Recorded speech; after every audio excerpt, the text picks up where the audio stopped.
Umunota ku wundi dukomeje kugenda tubona ibintu bitandukanye byahishwe ku mujyi wa Uvira. Ni nyuma y'uko M23 itangaje y'uko igiye kwivana muri uyu mujyi wa Uvira. Ni amakuru mashya agezweho arimo kugenda atangazwa yaba ku ruhande rwa leta ya Kongo ndetse aba no ku ruhande rwa M23. Ejo nibwo twabonye itangazo. Ni itangazo ririmo ibintu byinshi, risobanura ibintu byinshi ariko bamwe batabashije kumenya. Buriya M23 hari ibintu bibiri yagaragaje muri iriya tangazo. Mbere na mbere yagaragaje ko yafashe kiriya cyemezo kubera ko yabisabwe n'umuhuza Leta Zunze Ubumwe za Amerika. Bati Leta Zunze Ubumwe za Amerika ziza mu buhuza gute? Kandi ibiganiro biri kubera muri Qatar. Nagira nkubwire ko ibiganiro byagiye muri Qatar ku itegeko rya Amerika. Ndetse Qatar isa naho irimo gukora mu nyungu za Amerika. Abahuza bari hariya muri Qatar, harimo Qatar ubwayo, harimo Leta Zunze Ubumwe za Amerika, harimo African Union, harimo EAC Kongo ibarizwamo, hakabamo na SADC Kongo ibarizwamo. Abo n'abahuza bose bari hariya muri Qatar. Amerika rero irasa naho ifite ijambo rikomeye kandi riremereye mu bijyanye n'iki kibazo, kuko yo yamaze kwigaragaza nyine yuko ifite imbaraga mu rwego rwa politike kandi igomba kugena ikigomba gukorwa muri iyi kesi.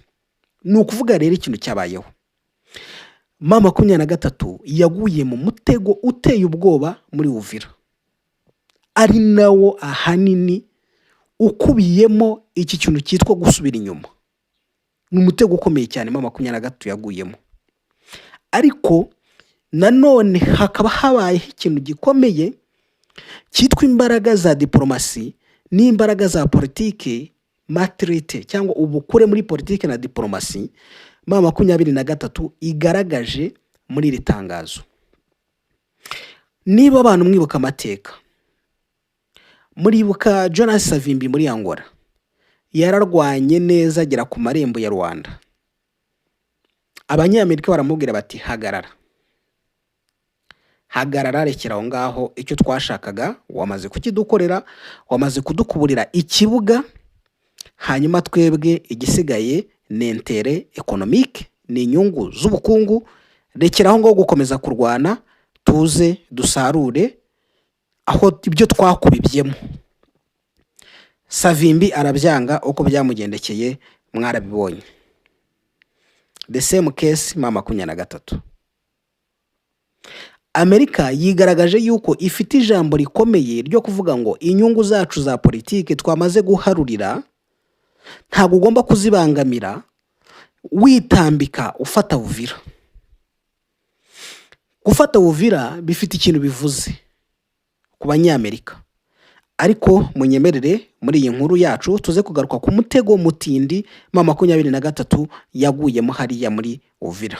Kora subscribe, iyi ni Newslab TV, tujye tubasha kwibanira, ukore like, ukore na share, ukore no muri comment utwandikire ibitekerezo byanyu, ni ingenzi cyane.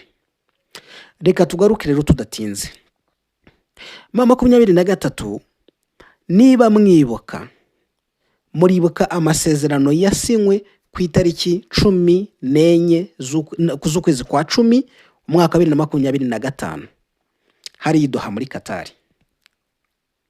Ayo masezerano umuntu yibuka, ni amasezerano yashyiragaho agahenge, ceasefire.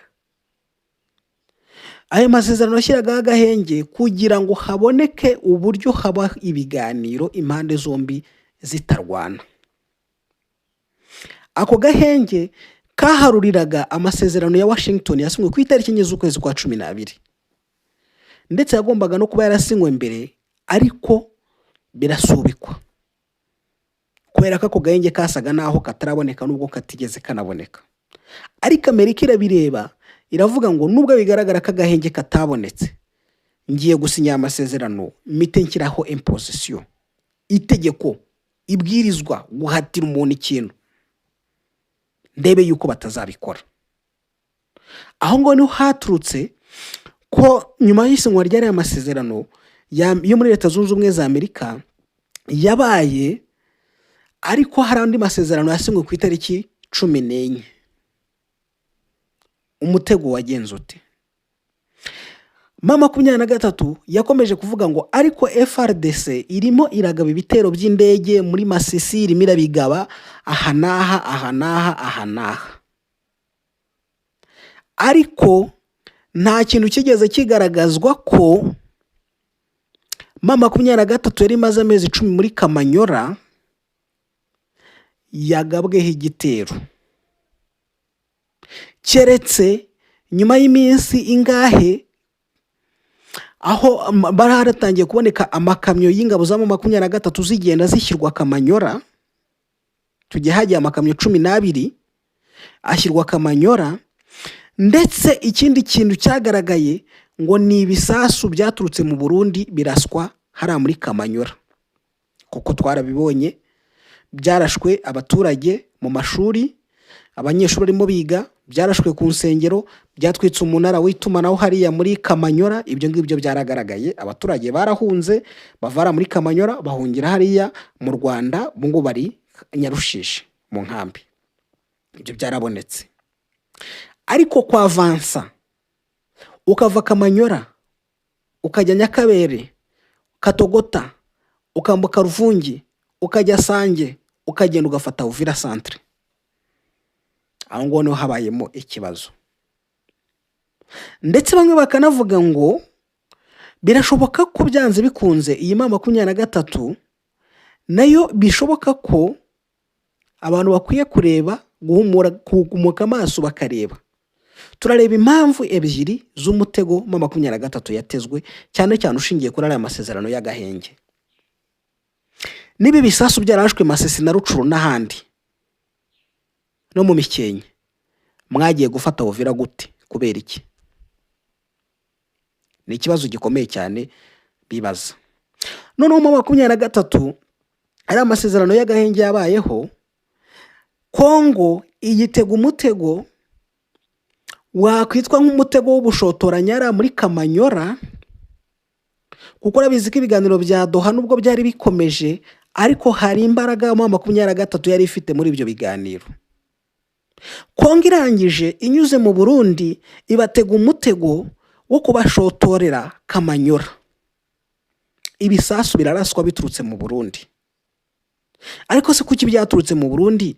Kuki nubwo habayeho gusubiza yagaterwa igisasu mu kubereka yuko kuko no mu Burundi ntambara ishobora kugerayo bakomeje batyo? Kwa avance ugahita ujya Uvira, ibisasu biturutse mu Burundi. Harimo ikintu kimwe mu rwego rw'intambara M23 yakoze cyo kuvuga ngo reka turebe uburyo twahagarika ibi bisasu, tubana Uburundi, cyane cyane dushingiye no ku mupaka nayo hose, tubane yuko hari support yakongera guturuka mu Burundi iza kudutera hano. Ibyo birumvikana mu rwego rw'intambara, guca amaboko umwanzi niko byitwa.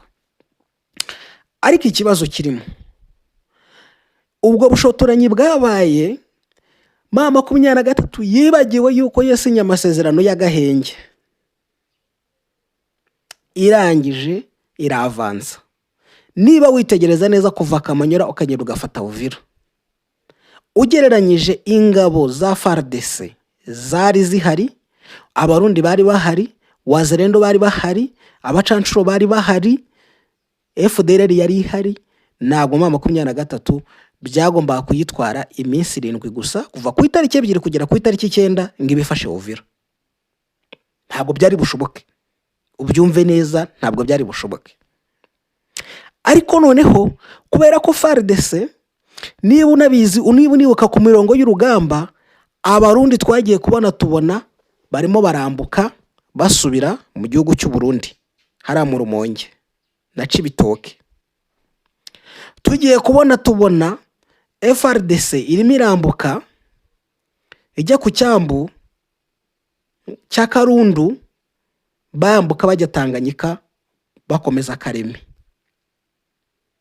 Tugiye tubona Abarundi nabo bungubo mu misozi miremire barimo baramanuka basubira iwabo. Abarundi bohereza izindi ngabo, ariko sinzi ahantu havuye ibwirizwa, bukeye mu gitondo barongera babapakira amakamyo babasubiza mu Burundi, bava muri Uvira. M23 ifata Ruvungi, nta mirwano yari iteganyijwe ya Ruvungi kuko isa na ifatwa nk'amarembo ya Uvira. Nta mirwano ikomeye yahabaye muri Sange, Nyakabere hose nta mirwano ihambaye yahabaye. 23 yahafashe nk'iyitemberera, niryo jambo twakoresheje icyo gihe, yafashe nk'iyitemberera. Kubera iki?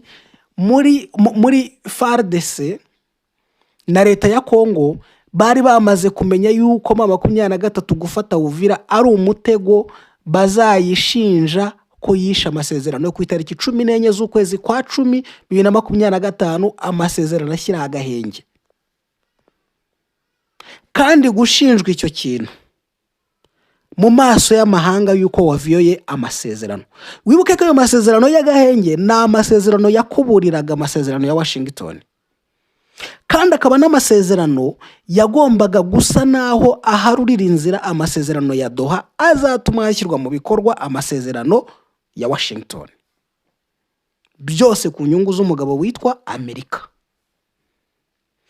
Nguko uko byagenze, 23 yisanga ifashe Uvira, nta muturage upfuye, nta gikorwa cyangiritse, nta sasu na rimwe rirashwe. Baragiye bahita bagwa mu kamashu. 23 igwa mu kamashu kaya amasezerano ya Doha yo gushyira agahenge. FARDC twababonye babahunga, abarundi batashye, Wazalendo yagiye, naho bashatse kuresistora ibuka Ruvungi, FARDC yavuyemo, Wazalendo iti ntago mwatujyana ibikoresho, ni mudoye twebwe twirwanire, ntabwo dushaka ko bafata Uvira. FARDC ibikoresho irasana nabo, bimwe irabitwara, ibindi Wazalendo irabisigarana, FARDC iragenda. Iriya yari evidence FARDC igaragaje twebwe turimo turubahiriza amasezerano y'agahenge, ntabwo dushaka kurwana, turimo turubahiriza amasezerano y'agahenge. Ahubwo uyu muntu ni ikibazo, niwo wabaye problem. Kandi kwitwa problem mu biganiro, abantu bazi relation internationale cyangwa bazi diplomasi, kuba uri muri position yuko muri mu biganiro ukitwa problem, kubyigobotora biragoye cyane. FARDC rero ibateguye umutego, Kongo ibateguye umutego, n'abajyanama bayo babirigi n'abandi mubihorere baze bafate Uvira. Bageze Doha, amakuru hari nuko abahagarariye 23 babajije ko mwasinye amasezerano y'agahenge, kuki mutayubahirije umunsi mukaba muri Uvira. Batariko baraturasaga bituruka mu Burundi gutya na gutya. Aha, ko mwarasiwe Kamanyora, kuki mutaproteje Kamanyora mukambuka mukagenda mukarinda mugera Uvira? Mwajyaga gukora iki Uvira? Uvira ko mwayigezemo mutarwanye, bigaragara ko mwari muhanganye, bo bubahirije amasezerano y'agahenge, bava muri Uvira baragenda, barabahunga. Mwebwe mwajyagahe? Aho ngaho ngo niho haturutse igitekerezo cyo kubabwira gitoke, hari ahantu mwahafashe mwisha amasezerano, ni muhave, kuko mwahafashe mwisha amasezerano. Nta wabagabye ibitero ngo muvuge ngo mwagendaga mukurikira umuntu wagiraga, nta baturage bishwe muri Uvira ngo muvuge ngo mwaragendaga mutabara, ntaki. None kuki mwafashe Uvira? Ifatwa rya Uvira, uwo mutego 23 yawuguyemo. Binayigora kuwigobotora imbere y'umuhuza. Abahuza bose barayireba barabwira ngo you are the problem. Aho ngaho niho havuye kuvuga ngo okay, kugira ngo none ibiganiro bikomeze muri ya shusho, muri ya sura y'agahenge k'amasezerano yo ku itariki 10 z'ukwezi kwa 12, murekure Uvira. 23 nuko yarekuye Uvira. Ariko none igihari rero sasa, 23 nayo gufata Uvira yari strategy. Hari strategy ebyiri. Hari strategy yo kuvuga ngo ndafata ndekure nzongere nisubize kubera ko namaze gusetinga. Hakaba strategy ya kabiri, ndi bufate nononze kuza kugira imbaraga mu biganiro, icyitwa negotiation leverage. aho rero ukuntu bimaze kugaragara gutyo mu 2023 icyo ngicyo nicyo yagendeyeho, ariko amakuru ahari neza nuko iyo turufu itigeze ihiramo 2023 kubera wa mutego Kongo yayiteze. Ntiturwana, hari amasezerano twasinye twe turayubahiriza, babayita mu mutego batyo, ariko bandi nabo bari babaze ku buryo burangwa hari nabo byageze mu 2023 ishaka kuvuga ko reka Uvira tuyihorere tuyifate, ariko baravuga ati reka tuyifate kugira ngo turebe uburyo twagabanya threat, tureme icyitwa buffer zone, ubuhumekero bwacu. Nuko Uvira yafashwe, ariko mu rwego rw'inuza kibe kibazo. Ibi ngibi tumaze kuvuga, reka tuze tubishimangire tugendeye ku byatangajwe n'umujyanama mu biro bya Tshisekedi yitwa Kongolo Bigirumwami Jacques. Uyu mugabo bamubajije kuba mu 2023 yakoze retrait, yasubiye inyuma, yavuye muri Uvira. Aravuga ati kiriya cyemezo twacyakiriye neza cyane nk'imwe mu ngingo yubahiriza amasezerano twasinyanye yo guhagarika imirwano ku itariki 14 z'ukwezi kwa 10 2025. Urumva wa mutego noneho kuba yego mwahafashe, ariko mwahafashe ari amasezerano mwasinye yo guhagarika imirwano, mwahafashe mu buryo butari bwo, ni muri kure. Niyo mpamvu yavuze ngo nk'imwe mu ngingo yubahiriza amasezerano twasinyanye ku itariki 14 z'ukwezi kwa 10. Ku kijyanye no gushyiraho ingabo zidafite aho zibogamiye nk'uko mu 2023 yabisabye, hazagiye ingabo zidafite aho zibogamiye, hari amakuru avuga yuko ngo Qatar ishobora kuza kuba ariyo iri bugene ingabo zigomba kujya hariya. Bikavugwa ko umurundi gusubira inyuma kuriya kwari ugushaka discipline izamusubiza hariya muri Kongo. Hakaza ingabo z'u Burundi, hakaza iz'Ubugande, hakaza ingabo za Angola, hakaza ingabo za Kenya na Tanzania, ariko Kenya ikazajya ku ruhembe rwo kuyobora izo ngabo zizaba zera muri Uvira, la force neutre, kuko ngo FARDC nayo ntabwo yasubirayo. Noneho ngo uyu nguyu Bigirumwami yavuze ati burya iyo muri mu biganiro hari ibyo mutanga nk'uruhande rwanyu nabo bagatanga uruhande rwabo, bimwe nibyemerwe bitewe nuko ibiganiro biba bimeze, ariko icyo ntabwo cyemejwe. 2023 ntabwo yegeze yemererwa yuko azashyirwaho ingabo zigize ibiki zidafite aho zibogamiye. Ndetse ngubu iki ngiki iyi context uyumve yuko ni hahandi havuze ngo gushyira ingabo zidafite aho zibogamiye ibyemejwe ari nabyo bihari ubu ngubu muri aya masezerano yo kuri 14, nibyo gushyiraho mekanizme yo kugenzura agahenge. Iyo mekanizme ni igomba kubahirizwa. Bavugaga IGVM, ingabo zihuriweho cyane cyane zira zisanzwe zigenzura imipaka, bakavuga ati izi ngizo nizo zigomba kuzajyaho, ariko noneho ngo hakongererwa n'ubushobozi MONUSCO igahabwa ubundi bushobozi kugira ngo ifashe mu igenzurwa ryishyirwa mu bikorwa ry'aka gahenge. Ni ukuvuga ngo Kongo yo irabara amasezerano ku itariki 14 z'ukwezi kwa 12 nako z'ukwezi kwa 10 yarayabariye pe. Noneho ngo ibyo ngibyo rero byo kuvuga ngo ukuntu uyu nguyu Bigirumwami yabitangaje ubyumve neza, yavuze ngo twebwe tuzi ko kuva ku itariki 14 z'ukwezi kwa 10 umunsi dusinya amasezerano yo guhagarika intambara, buri wese agomba guhagarara ahari, twe twatangiye gushyira mu bikorwa ibyo twiyemeje.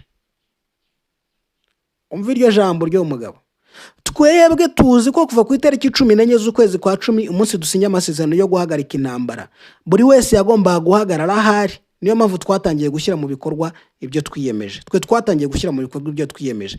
Niyo mpamvu mu 2023 yafashe kuva ku itariki nyuma y'itariki 14 z'ukwezi kwa 10 izahava byanze bikunze. Bivuga rero ngo niyo mpamvu y'iyi retrait yo muri Uvira.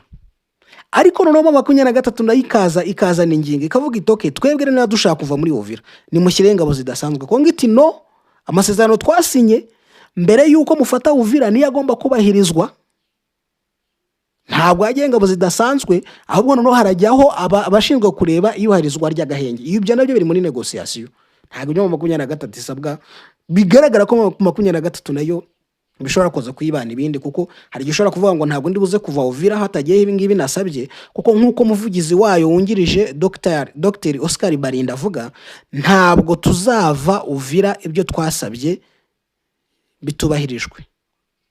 Ni ukuvuga ngo tuzayivamo ariko ibyo twasabye byubahirijwe.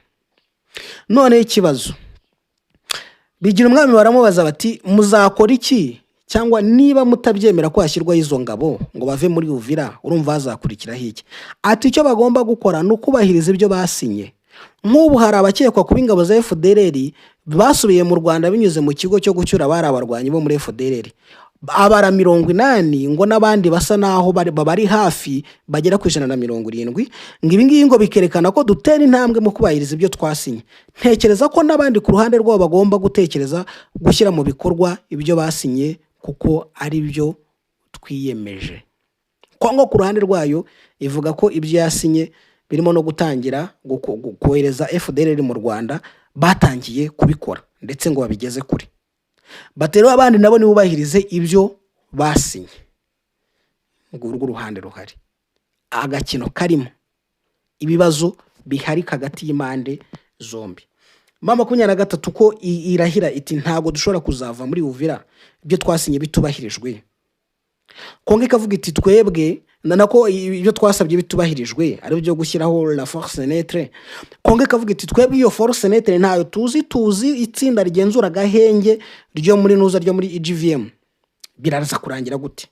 Byose rero urumva ni ibintu byo kuza guhanga amaso tukareba ese koko mama 23 ibusabe bwayo yatanze nibutubahirizwa ntago iva muri Uvira. Ese Kongo muri negociation kirimo kuvuga ngo okay ibice bafashe nyuma yo tariki 14 z'ukwezi kwa 10 babivemo kuko baviyoye agahenge. Aho no harimo kibazo. Mama 23 twaviyoye agahenge, ariko nyuma yuko mutugabyeho ibitero twasoye amatangazo, hari ibimenyetso bihari, hari inzu mwasenye, hari abantu mwishe, hari iki byose twararikodinze records ngizi. Aho ngaho haraza kubamo ikibazo. Gusa kuva muri nuza kuva muri Uvira harimo igitutu cya Amerika, byo nta wabyirengagiza, ariko uriya mutego mama 23 yaguyemo ni uyikozeho, ni utumye yamburwa ikitwa Uvira yari yaraharaniye. Tuze kubana rero byahara muri comment wandike uko nawe ubyumva, noneho tuze kongera tubane mu zindi ngingo zitandukanye, ingingo zisesenguye, ingingo zatohojwe neza, byose turaza kugira ibiki, turaza kubavira imuzi ni muzingo ni mujye kure. Iyi ngiyi ni News Lab TV.